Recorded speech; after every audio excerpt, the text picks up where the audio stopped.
Hey, there we go. Welcome, everybody.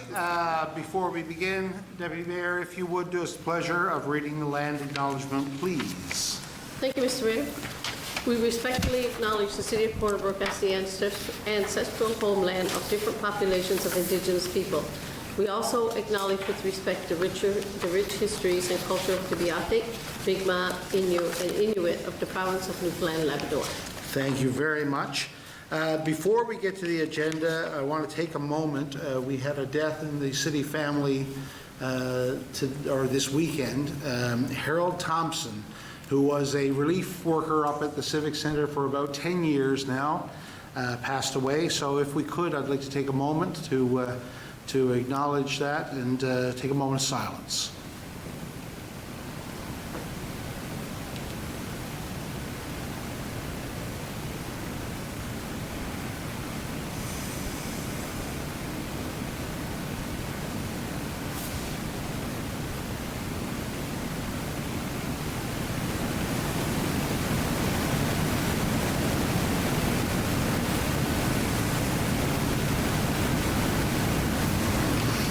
Thank you very much.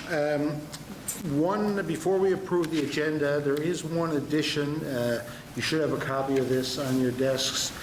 We do have to do a approval of some funding from ACOA for that community market feasibility study. So I'll add that in business arising, if we can.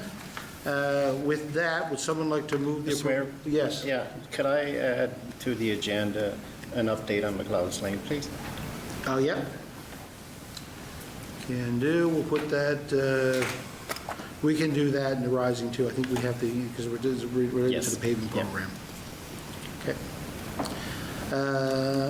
Okay, with that, would someone like to approve the agenda? So moved, Mr. Mayor. Thank you. Seconder? I'll second, Mr. Mayor. Okay, all those in favor? Aye. Counter-minded? Carried. Approval of minutes. So we have some minutes from September 23rd. Would someone like to move the minutes, please? So moved. Thank you. Seconder? Okay, all those in favor? Aye. Counter-minded? Carried. So first, I guess, McLeod's. Mr. Burden, do we have an update there? We do, Mr. Mayor. So talking to the contractor last week, we have been given, I guess, like an official word now that October 15th will be the start of our patching program, phase 2, I guess, for the fall. And McLeod's Lane is very high on that list to get done. I guess I should also note 107 East Valley Road is also, we think it's the longest outstanding cut we have right now, so that'll be done first. We're a very much high priority, and then McLeod's Lane will be done. So we're hoping by the end of October to have all water and sewer cuts and McLeod's Lane finished. Okay. Thank you, Mr. Mayor. Thank you. Any other items? Yes, go ahead, Deputy. I have a few, Mr. Mayor. Yeah? The fountain was turned off on our golf course, the Bloomingdale Golf Course, during last week, probably the week before. And I just wondered if we get an update for the public on why that was closed or turned off. The what? The fountain on the golf course, the water fountain on the golf course. The water on the golf course. On Bloomingdale Golf Course, there's a fountain in the middle of the golf course. Yeah. There's water comes up and down, up and down. Okay. It was shut off last week, so I just wondering if the public could be told why that was done. Do we know? Oh, Yes. yes. I actually do know. Okay, go ahead, Donnie. I'm not blindsiding him, Mr. No, Mayor. I wouldn't imagine it would be part of our, Last week, last Thursday evening, we actually shut the water treatment plant down for almost 5 hours to do the main valve into the plant, which controls flow into the plant, needed to be replacing. So the only way we can do that was to basically shut the plant down. And to shut the plant down with the limited reserves of water we have, we had to source out any excess water being used. So the mill actually switched over to partial Glenlyn pond water, and we also were advised of, I guess the golf course has a fountain that is using quite a bit of potable water. So we were in touch with them and had that shut down as well. And we had the flows, I think, down to somewhere around 14 million liters down from what we're typically running 21, 22. So that allowed us to do that repair. In the meantime, we have not started the fountain back up, as far as I know, at the golf course. And our plan is to work with the golf course over the winter to come up with a solution to somehow like recycle the water or some kind of recirc system, because our splash pad is a recirc system. It's quite effective. But right now, the golf course is using, the best we can tell, a lot of water just circulating through a fountain. That's cracked. No, I'm serious. I can't It's believe. shocking, Mr. Mayor. I will can't say that. believe that is happening. For all Wow. these years. Yeah, that can't go on until we get a solution for that. No, we've, Superintendent of Public Water and Sewer and I have talked about it, and he said, it's not sustainable to have that much water being treated and used for literally no reason. So we will be trying to work with them for a solution. Okay. Can I open it? Yeah, no joke. Mr. Mayor? Anything else there? Yes. No, I'm just wondering if you shut off the fountain, do you shut off the water to the club? No. No. Separate? Okay, thank you. Yes. I guess, I don't know if anybody else is after getting, and this was also in our CAL meeting, there was a report on this coming from Protective Services, that we're getting a few calls on rodents. So I spoke with the director today to find out, like, what avenue or what channel do we take if you find rodents on your property? And he gave me the advice that you call 637-1666 again. But I wondered if we could find out from Director Flynn the right way to call in and what to report and where to report it from if we find rodents on our property. And there are a lot of properties reporting them here lately. Now, Mr. Flynn, other than calling the number, what would you suggest? Well, Mr. Mayor, yes, if people are seeing rodents around their properties or whatnot, they are to call 637-1666 and report it. We, as you know, we can't treat private property, but we can certainly treat city property in the areas that we see infestation. We will send our MEOs out initially to do an inspection, and then from there we'd call a service provider to go and service the area. Thank you. Thank you. Yeah, go ahead, fill your boots. I read my package, Mr. Mayor. This is what Read your happened. package. What are they, there's rats in the package? I didn't see rats in the package. Sorry. Update on our rec center. Anything new since we last met? Getting a couple of calls now on when can we start swimming? I don't think other than, I guess what we talked about last meeting, I mean, there's still ongoing. I think that's a little more than the business arising from the minutes, I think. There's quite a bit, as you can see, repairs and things to be done before the city takes possession of the building. And we're going to make sure we get it right before we take the keys. Oh, yes, and I totally understand that, but have we made any movement in the last couple of weeks? Like, are we now looking at another date, or are we still aiming for sometime in the new year? Well, we don't have any new dates, I don't think. Okay. Do we, Mr. Charters? No. Mr. Burden, or all you guys, you're all responsible for the rec center, so. Yeah. Okay, no, so it is an unknown. As I think I mentioned, I don't know if there was I don't know if it wasn't the broadcast, I was interviewed on this on Friday as well in the media. And I was asked this as well. I wouldn't want to give anyone a false idea of exactly when. There is work that the contractor has to get done before we're willing to sign off on this.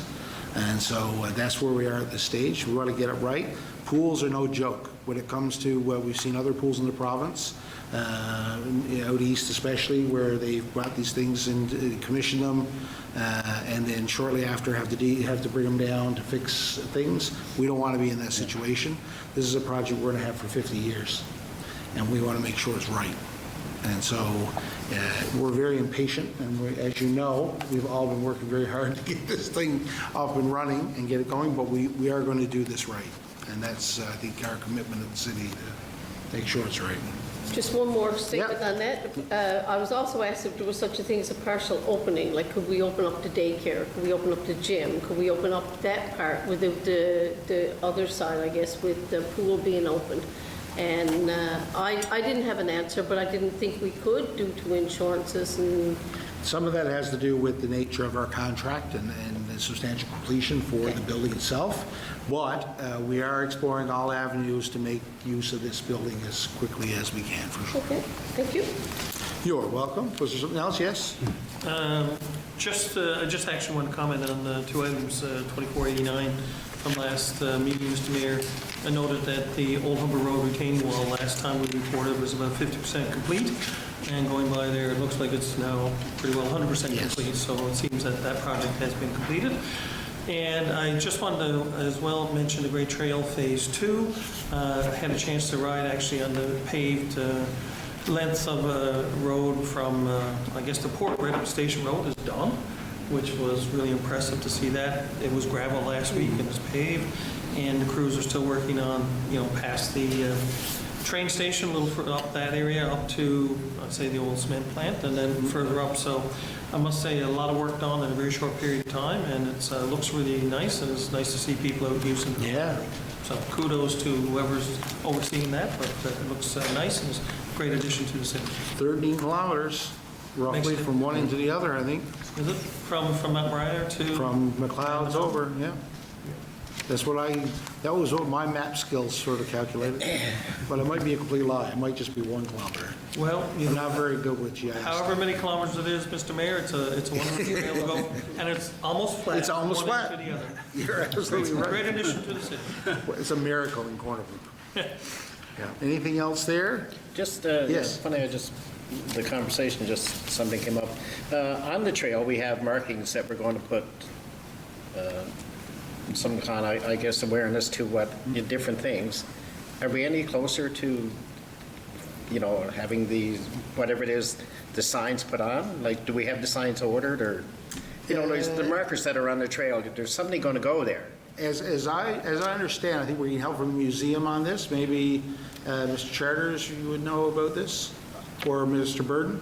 As far as I know, that is going to be a ask for council in the capital work for 2025. I think we've already funded, though, the first section, right? For the part from, the part going west from the mill, Oh, okay. that part of the Great Trail? That's correct. As I understand it, the signs have been made. It's just a matter of getting them put up now Right. on that end. But Yeah. Mr. Burden is correct. We'll do more signage, another ask in the other direction, phase 2. Nope, Yes. perfect, thank you. Good, okay. So as I mentioned, we need to add as well an item here. So you have in front of you an item. So last meeting it was mentioned that we're doing a feasibility study for a community market, and the funding for that came from ACOA. So we need to pass a motion to accept that funding. So would someone maybe, Yeah, sure. Councilor Just River, read would it out. you read it out for us? Sure, no problem. Thank you, Mr. Mayor. The City of Corner Brook applied for funding through the Atlantic Canada Opportunities Agency, ACOA, to conduct a feasibility study for a community market within the city. This project will engage local stakeholders, businesses, farmers, and event organizers to understand the needs of the community surrounding a community market. In addition, the feasibility study will look at high-level cost and operating models. Be it resolved that the Council of the City of Corner Brook accept the funding provided by ACOA for the community market feasibility study in the amount of $19,500, HST included. The Corner Brook City Council authorizes the city manager to sign the offer of assistance under the Regional Innovation Ecosystem Fund through ACOA. I so move. Thank you. Seconder on that? Second, Mr. Mayor. Thank you. Questions on that? Again, as a formality to accept that funding, I believe. So let's vote. All those in favor, say aye. Aye. Counterminded? Carried. Mr. Mayor, yes. just a question. We have another document on our desk here for Fire Prevention Week. Was this? Yes, so that's, so I'll mention that now. The reports from our proclamations and events. So on October 4th, 1 to 4, we declared it Cadet Week, and we had some cadets down. And Canada's youth have been well served by our Canadian cadet organization since 1879. They give youth the opportunities to develop citizenship, leadership, and healthy lifestyle. So we marked that. As well, we already marked October as Foster Families Month. And foster families provide a safe and nurturing environment for children and youth in their homes. They are celebrated as valuable members of their communities for their contribution to the well-being of our province.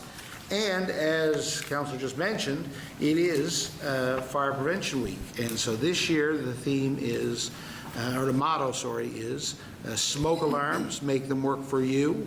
And our fire department, and Smokey, the Sparky's forest fires, and I hear it's Sparky's like mortal enemy. Hates it, barks every time that he's around.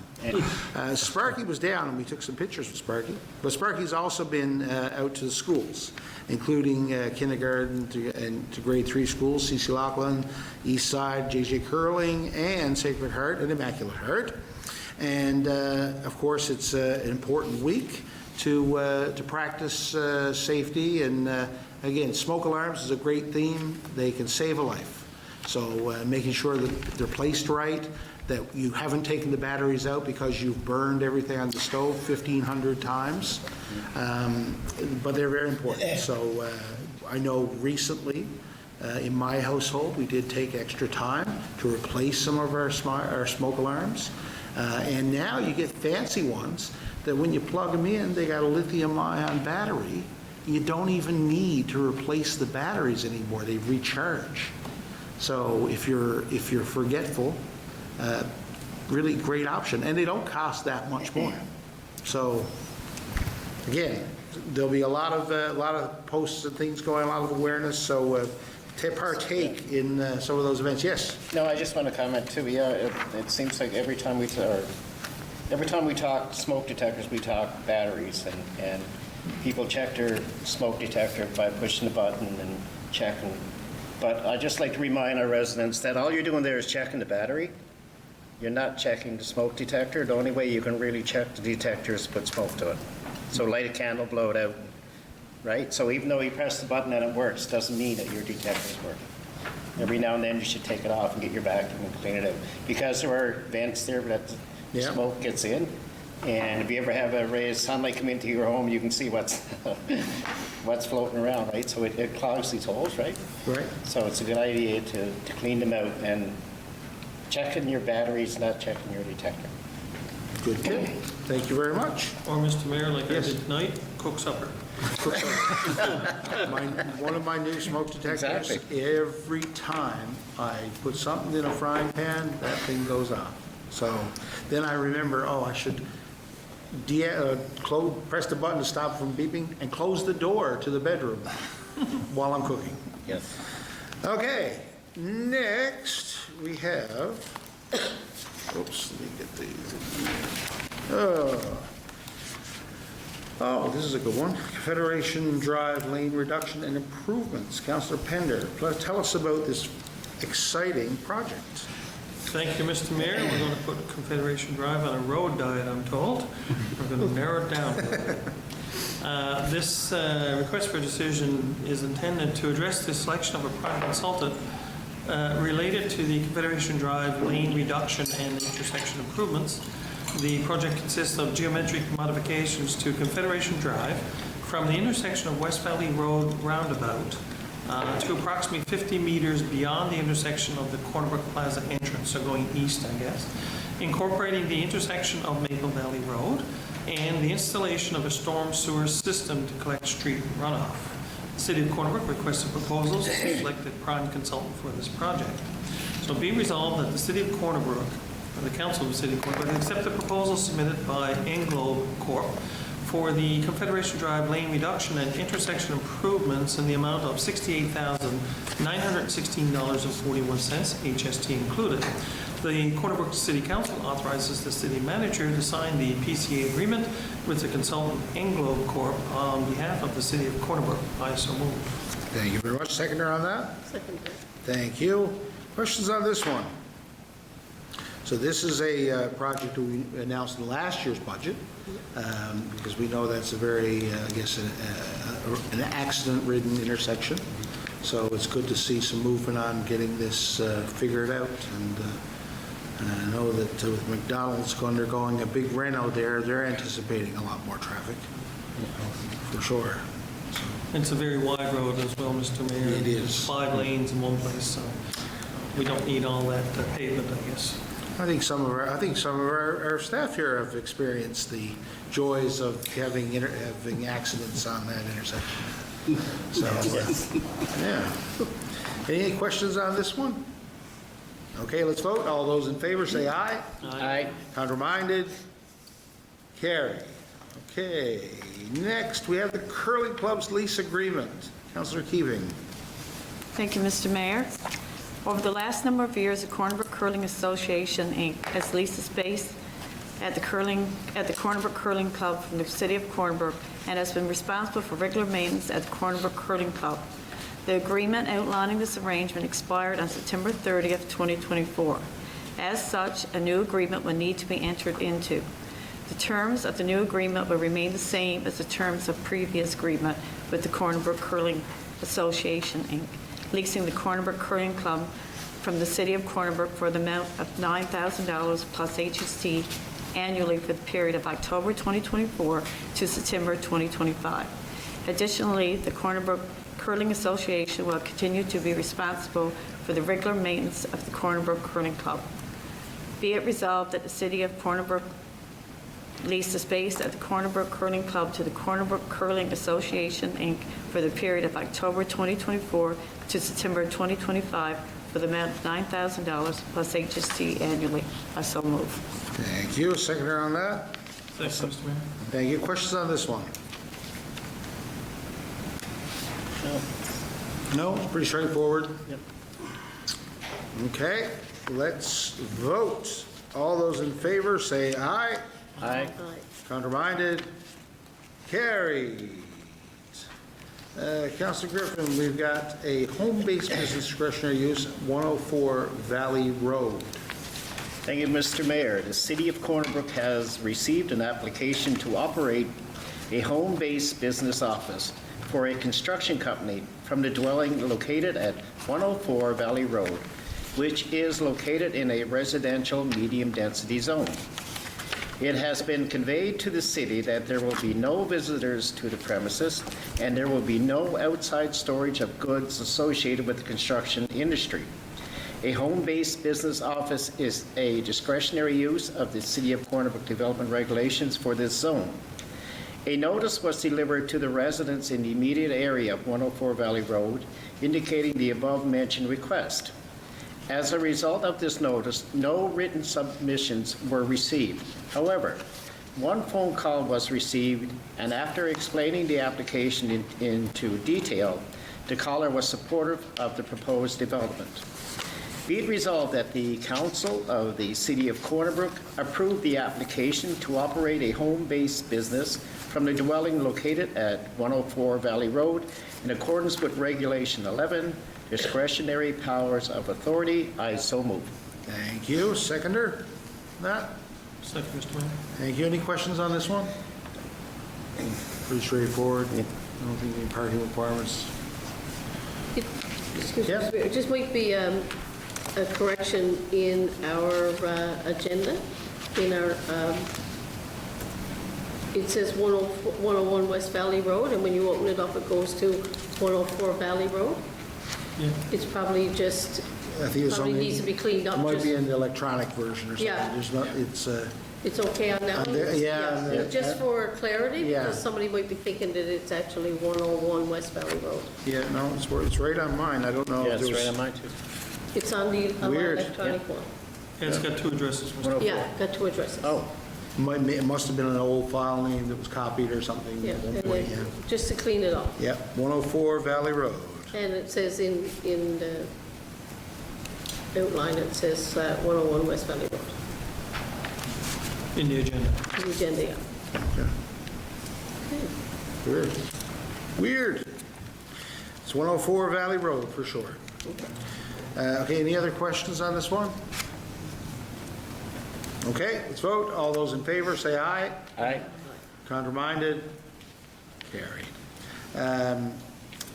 We have a policy for our wastewater service repair policy.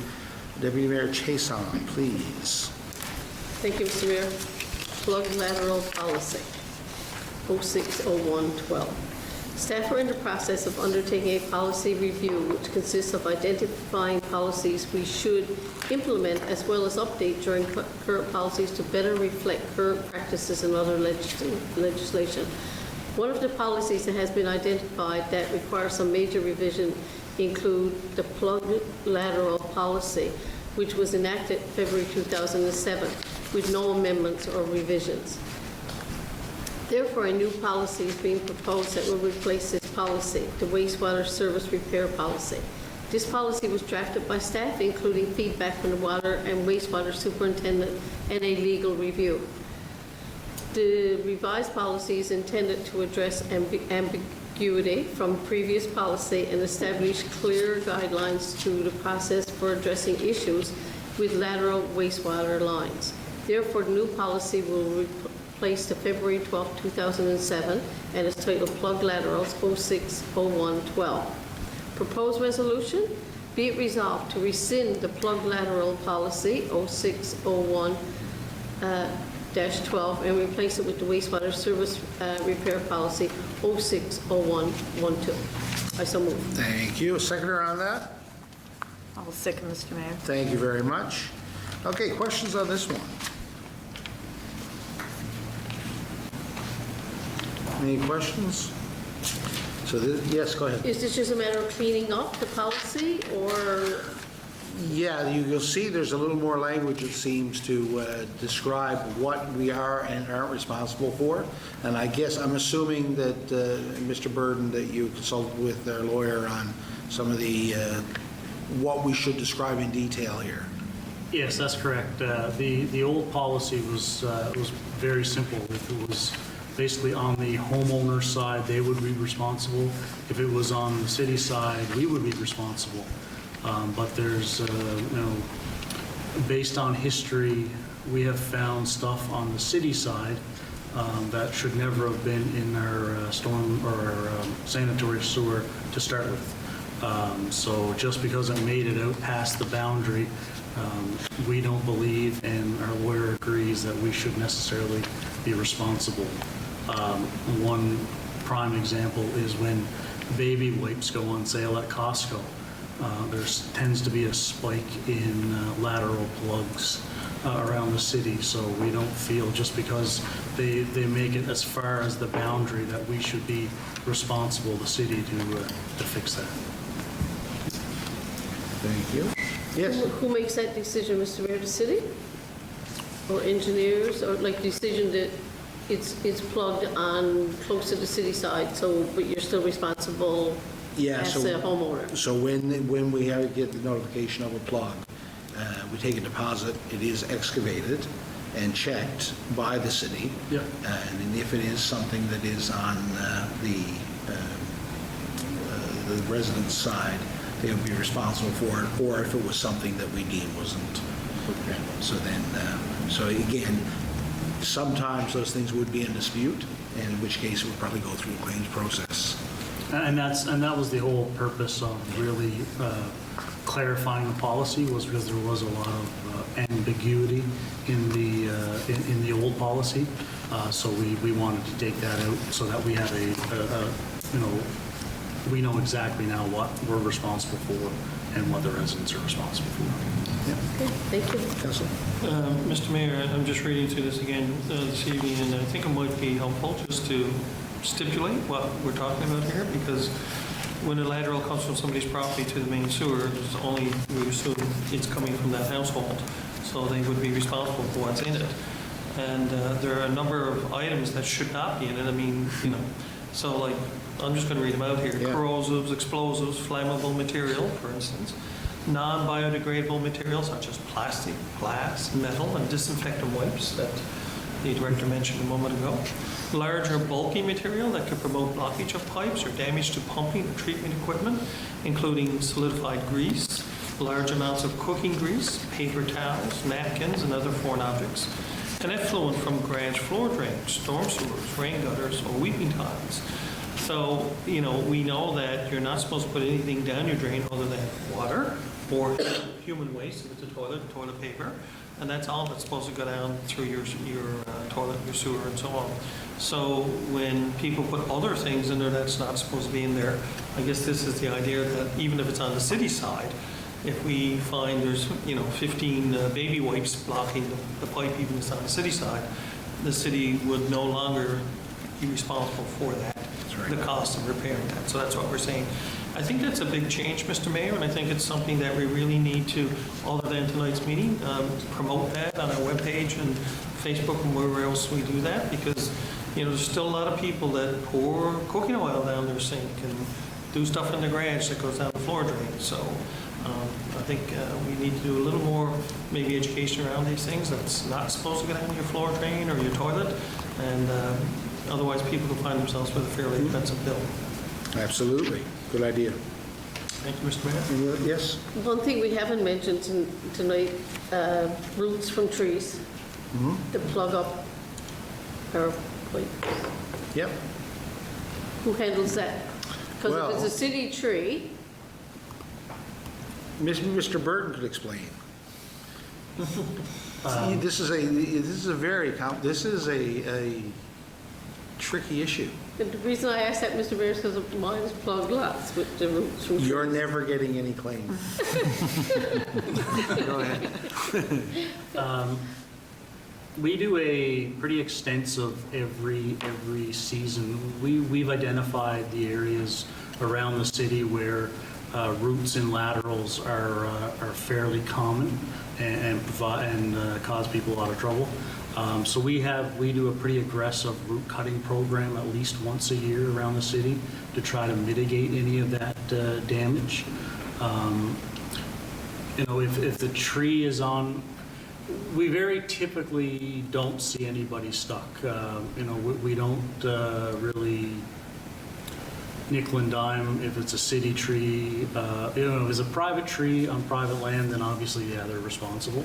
But if it's a city tree and the root is in on the private land, or it's a question who owns the tree. If it's if we're in the area cutting roots and we see something in someone's lateral, we'll do our best to help them out for sure. Thank you. Good. Okay, any other questions on this one? Okay, let's vote. All those in favor say aye. Aye. Counterminded? Carried. Councillor Gill is not here this evening. Maybe Deputy Mayor, you could inform us about the cell phone policy as well, if you would. Thank you, Mr. Mayor. Lots of changes coming to our policies. Yeah. At the City of Corner Brook, eligible staff currently receive a city-owned cell phone to enable them to perform their work-related duties. After a cost analysis review, it was proposed that offering a cell phone allowance to staff instead of a city-owned device may alleviate the city's cost associated with purchasing devices outright and regular monthly plan fees. Following this review, management has drafted a cell phone policy encompassing the option of either the insurance of a city-owned device or a cell phone allowance to enable staff. The cell phone policy details eligibility criteria, allowance, cost, responsibility, ATIP requirements, and security. The allowance for the first year, 2025, is recommended as follows. Mayor and city manager, $60 per month. Directors and other staff, $50 per month. The allowance will be reviewed on an annual basis. The proposed resolution, be it resolved that the Council for the City of Corner Brook approves the cell phone policy that includes the option of a city-owned cell phone or a cell phone allowance for eligible staff. I so move. Thank you. Seconder on that? Second, Mr. Mayor. Thank you. Any questions on this? So, Mr. Mayor, they have the option?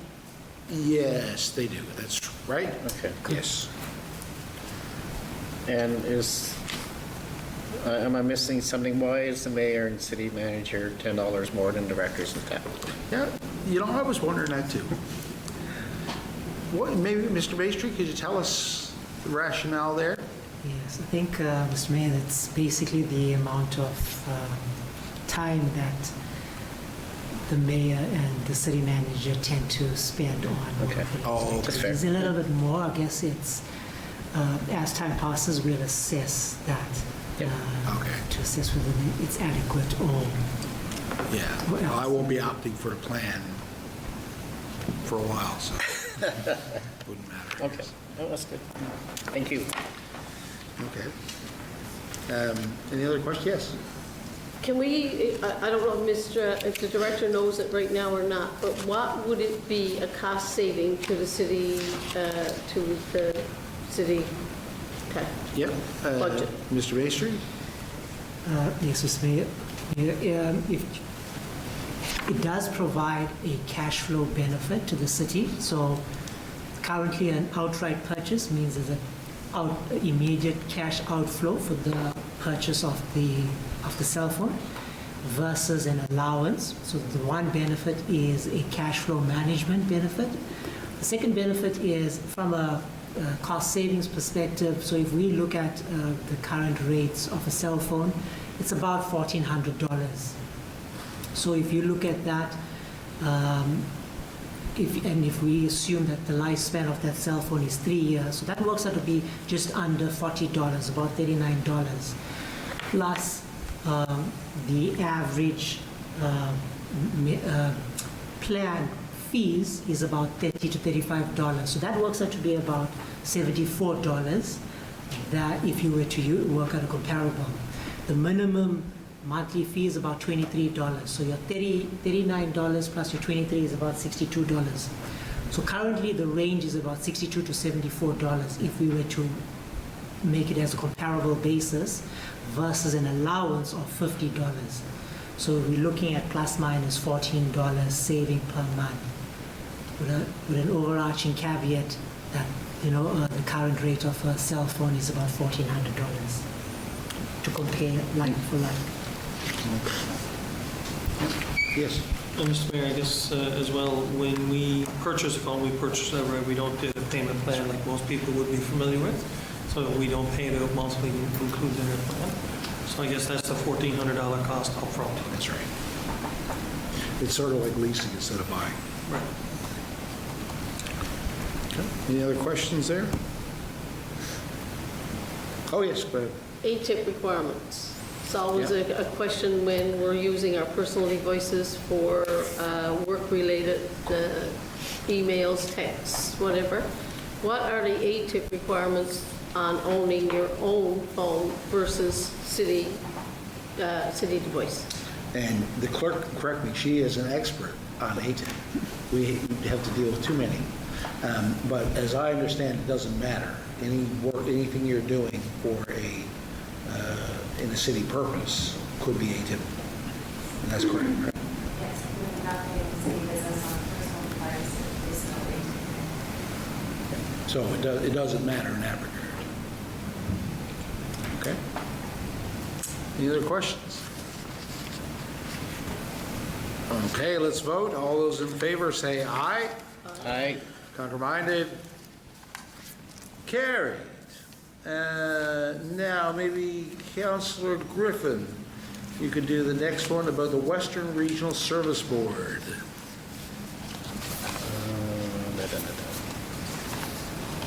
7-3? Because the screen just went black. 7-3 is? Yes, sorry, yes. Okay. Thank you, Mr. Mayor. In accordance with the governance structure of the Western Regional Service Board, the City of Corner Brook appoints 2 members of council to serve on the Western Regional Service Board. Deputy Mayor Chason and Councillor Gill were previously appointed to serve on the board. However, Deputy Mayor Chason has recently resigned from the board, therefore a replacement needs to be appointed. Council was polled to gauge interest in serving on the board and no responses were received. Therefore Mayor Parsons has volunteered to serve on the board. Be it resolved to appoint Mayor Jim Parsons as the City of Corner Brook representative on the Western Regional Service Board. I so move. And I'm going to, before we go any further, I'm going to declare a conflict, not because it has to do with the Regional Service Board, but because it has to do with specifically an appointment that involves me. Okay? So if there's, and I'll pass the reins over to the deputy here to handle this whole thing. Okay. Seconder? Oh, I'm voting. I'll second. Okay, comments?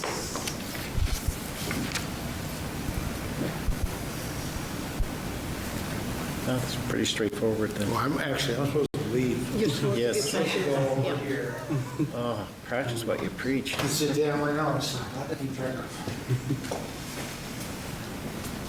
Madam Chair, my only comment is that the mayor represents the city at numerous, on numerous items and speaks for the city. So I do have some concern about speaking for the city and being on the Western Regional Service Board as well. So I do have some concerns about possible conflicts of interest and how they'd be addressed.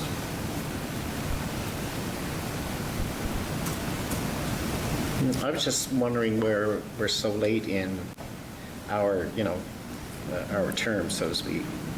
Can we go with just the one or do we have to have 2? Do we know? I know in the beginning it was 2, but I wasn't sure if it was actually 1 or 2 now for the rest of the year. I honestly thought within this close to the election coming up next year, that it may be just 1. But I wasn't talking to anybody, and I don't know. Because my understanding, that is why the Mayor Parsons has accepted, because we need 2. Yeah. It's always been 2. Yes. Yeah. Yeah. Madam Chair, I'm sorry. No, I'm going along with what Councillor Pender is saying. And I guess my thinking on that as well is like if this were a by-election for a council seat within a year, you would normally reappoint. You wouldn't have a by-election, for instance. So again, we're not required to have 2. It's a request of us to appoint 2, as far as I understand it from the Western Service Board. And they actually appoint the member that we nominate. So I don't know if we need 2 for the next however many months are left. So I'm fine with it as it is. Any more comments? No. Call for the question. All those in favor of appointing Mayor Jim Parsons as the City of Corner Brook Council representative on the Western Regional Service Board? Aye. 2. Those against? Nay? Me too. So it's defeated. It's a tie vote. So it's defeated? Comes back at the next Come back council. next. Oh, right, Yeah. right, yes, okay. Okay, Mr. Mayor, you can return. Yes, I can. Could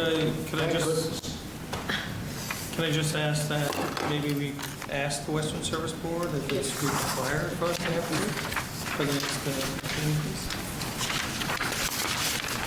Okay. Mr. Mayor, before you continue, can I add, can I just make a comment on why I resigned, or is it not appropriate right now to do that? What do you want to comment on? On why I resigned from the board? It don't matter, I don't care, but You can put it on your Facebook page unless there's something like more urgent, like is there something pressing before council, a reason why? Is there a, no, I just thought maybe people would want to know why I resigned. yeah, I would like to know. Yeah, You'd like to sure. know? Yeah. Okay, sit back. I'm going to give you the Coles Note version of why I resigned. I guess it's been a bone of contention over the conflict of interest with the local service board and the city. And at our last meeting, myself and Councillor Gill were put in a conflict at the city level on dealing with services that, for outlying communities that involved our fire department. And you can correct me if I'm wrong when I'm finished, Mr. Mayor. So that was brought to the table, and we were put in a conflict at the last meeting, okay? So I also claimed a conflict of interest down at the Western Waste Management or the Regional Service Board because I knew I could not support something that was dealing with our employees within our city. For example, there's lots of things you can vote on for like the garbage or whatever, but when it came to coming to the city looking for our fire department to go to non-incorporated areas, I felt I couldn't sit on that board and do justice to that board and then come to the city and also be claimed in a conflict of interest. Therefore, I made the decision to resign from the Western Regional Service Board and put all my eggs in the basket sitting at this table. Okay. I don't agree. I think that you've been advised by our lawyer that you are not in a conflict of interest on the Regional Service Board. You are there precisely to represent the interests of the city of Corner Brook on that board. That's the purpose of the Regional Service Board, and that's the reason we get 2 seats as opposed to 1 or none. And so that I don't know how to make it more clear that if there's something you think is against the interests of the city, including our employees, then you should vote against it at that board. I think that's what the representatives there do. That, I think, is pretty clear. I think. I don't know what other purpose that board serves to do that. And it's written in the act that you're not in a conflict of interest explicitly. But when we started off with that board, it was the regional Western Waste Management. We dealt totally with waste management when I first went on the board 3 years ago. Yeah. Somewhere in between the last 2 years, we changed to the Western Regional Service Board. So that means that we're looking for services from another district to help out with smaller places that don't have some of our services. Yeah, it's always been incorporated as a regional service board. But it was dealing totally with waste management in the beginning. And why it was originally what it is, there is a Regional Service Board Act that governs these types of boards, right? As I indicated in the last meeting, and I think I voted against the conflict here, that doesn't matter. The Regional Service Board Act has its own conflict of interest rules. And like I said, the whole purpose of the board is to get input from the communities that are served in that region. And us being the biggest one, we get 2 seats, and you are not in any conflict as a member. And you are a member because you are a councillor. And so it says that explicitly in the act itself. Yeah, so in terms of, I guess, the confusion, I think, at the council table is understandable, but it shouldn't affect anything at the Regional Service Board. And in terms of like any issue that comes before the Regional Service Board, you can't make a commitment on behalf of the city on that board either. You can vote for certain things, but you can't sign or make an agreement on behalf of the city. So even if you think that it's in the city's interest to support, say, something that's going on there, you can't encumber the city there. The council would have to make that decision itself, right? So I think there is some confusion here on what the Regional Service Board does, for sure. And maybe it's not clear Yeah. at that level, but at the city, sitting here last week, myself, or 2 weeks ago, myself and Councilor Gill were put in a conflict of interest. Yeah, which I think was in Well, it was the way error as well. the way the vote was made and it was recorded Yeah. that we were in a conflict, so.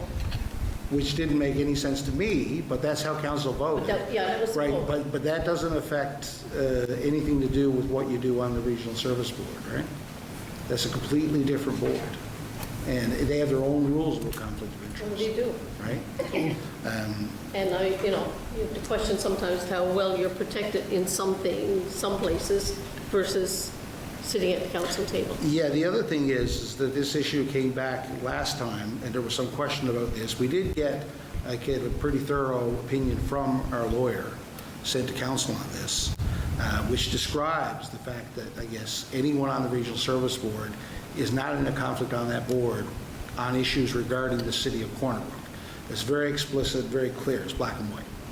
On the city of Corner Brook side, when it comes to issues with the Regional Service Board, it's the lawyer's opinion was that it shouldn't be a conflict because the whole, again, reason is that you are serving on a regional service board, but to make sure that you're protected is to have a vote. It doesn't, and the thing is not to have a vote to put the person in conflict. It just as well be a vote to put them not in a conflict. As long as the vote happens, the person is protected. And I guess that was our lawyer's recommendation. She didn't think we should be considered in conflict, but to make sure that our representatives were safe in discussing any issue there, to not vote them in conflict. That doesn't have anything to do, of course, with the issue that's peripherally, I guess, related to the Regional Service Board. So something about, like I said, regional services, those issues happen up, and we're talking about those all the time. And just because you're on the Regional Service Board, I don't think you should be excluded from talking about those things. Yeah, I'm really puzzled by our... And 99% of it doesn't deal totally with the city. It deals Right. with everybody, but there's always that 1% that you're scratching your head saying, if I'm feeling I'm in a conflict there, I'm putting a conflict here, like you're Yeah, but as between it a is- rock and a hard place. So- And that's fine, and again, if you feel that you're not comfortable on the board, that's your prerogative, absolutely, to, resign. I think that, again, related to generally whether or not we need to have a representation on that board, I think that that's, again, the reason we have 2 seats is to have our voice heard on that board. So, again, I don't know sometimes, but, yeah, yes. I think we're saying that our council members are in a conflict to protect. I think that's fair, right? That's why we do it. But my understanding is that if we say you're not, and we vote to say you're not, then They're protected. you're protected. Yes. But that's the problem I have with it. By declaring you in a conflict, that kind of puts a muzzle on you. Yeah. You can't really say anything that, you can't even voice an opinion. You can't even sit there. You got to move away. But if we declare that you're not, then, I mean, you put it out there, we said you're not. So if, you're protected. That's why I think we should be going the other way and saying, if we feel that our council member is not in a conflict, more so than saying that they are. Yeah. Thank you. Anyway, the last item we have here is we have the election of the deputy, which we have to do each year. So in accordance with Section 28, the City of Corner Brook Act, council is required to conduct an annual election for the position of deputy mayor. As presiding officer of council, the mayor conducts the nomination in accordance with the process outlined below. So I will call for a nomination for deputy mayor. Yes. I'd like to nominate Linda Chason as our deputy mayor. Okay, thank you. I'll call for nominations once again. Nominations for deputy mayor. And one more time, I'll call for nominations of deputy mayor. Okay, do you accept the nomination? I do. Well, congratulations. You're declared by acclamation deputy mayor. Yay. Yay. Okay. With that drama, who knew how that vote was going to go? I'll declare the meeting adjourned. Thank you very much.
substations and floors that once we knew. But with pride we set our clocks to favorite tune. We always set our clocks to that tune. 'Cause at a quarter to 8 and 8 o'clock you can hear the whistle scream, ringing clear for miles around. You swear it's always been when the whistle roared at the hour of 4 and the day's sweat and toil was done. Each home would pray, the mill would say, and we'd always hear the whistle blow.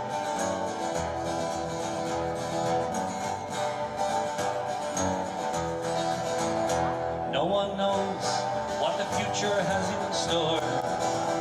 Yesterday may come when the paper rolls no more, but like the ones who gave the best years of their lives, a simple blast will always blow strong their lines. The voice of the mill has shaped our lives. 'Cause at a quarter to 8 and 8 o'clock you can hear the whistle scream, ringing clear for miles around. You swear it's always been when the whistle roared at the hour of 4 and the day's sweat and toil was done. Each home would pray, the mill would say, and we'd always hear the whistle blow. 'Cause at a quarter to 8 and 8 o'clock you can hear the whistle scream, ringing clear for miles around. You swear it's always been when the whistle roared at the hour of 4 and the day's sweat and toil was done. Each home would pray, the mill would say, and we'd always hear the whistle blow. Hear the whistle blow. Hear it blow. Hear it blow.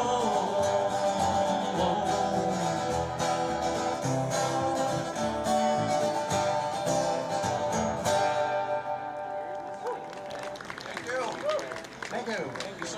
People always ask us, are we still writing? And this is, I grew up in an outboard in Monte Vista Bay, and I remember the moratorium really, really well. I remember the boats tied to the wharf, and I remember the guys that always used to fish looking at their boats and wondering what to do next. Newfoundland experienced out-migration before in the 60s, of course, to Toronto, and I jokingly say that I know from my home, everybody that worked in Toronto, if they only went away for a week, you knew they worked in Toronto, because when they came back, they had the Toronto accent down pat. It was amazing. 1 week, and they could speak like the people in Toronto, no problem. But I sat on the wharf and I heard fishermen talk about what losses they had with the closure